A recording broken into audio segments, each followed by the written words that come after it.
So bone cancers వచ్చినప్పుడు జనరల్గా మనకి any cancer for that matter and especially for bone cancer మన pain anyway is something which we need to take care.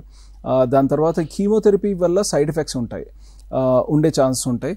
Like febrile neutropenia, that is a commonest thing. అంటే బ్లడ్లో neutrophils counts తగ్గి తర్వాత వేరే దగ్గర బాడీలో ఇన్ఫెక్షన్ రావటము, లేదంటే జ్వరం రావటము.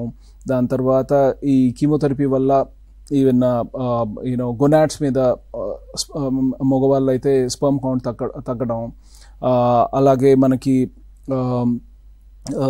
పెరిఫరల్ అంటే చేతులు నల్లగా అయిపోవడము, తర్వాత వేళ్ళు నల్లగా అయిపోవడము, హెయిర్ లాస్ అవ్వటము, తర్వాత ఈ కాళ్ళు కానీ అలాంటి నల్లగా అవ్వటము, అక్కడ అండ్ కార్డియాక్ టాక్సిసిటీ అంటే హార్ట్ పైన కొంచెం ఎఫెక్ట్ రావడం, ఇవి కామన్. అందుకనే ఈ సెంటర్ మళ్ళీ నేను చెప్పేది ఏంటంటే ఇవన్నీ ఉంటాయి కాబట్టి స్పెషలైజ్ సెంటర్స్లో వీటన్నిటి మానిటర్ చేసుకొని ఎంత డోస్ ఇవ్వాలో అంతే డోస్ ఇస్తాం. ఎక్కువ ఇస్తే ప్రాబ్లము, తక్కువ ఇస్తే కూడా ప్రాబ్లం. తక్కువ ఇస్తే మనకి ఎఫికసీ ఉండదు, అంటే కంప్లీట్గా క్యాన్సర్ కణాలు చనిపోవు. సో మనకి సైడ్ ఎఫెక్ట్లు తగ్గినా కానీ యాక్చువల్గా దాని రిజల్ట్ అనేది మనకి కొన్నాళ్ళు అయిన తర్వాత మళ్ళీ ట్యూమర్ మళ్ళీ రికవర్ అవుతుంది.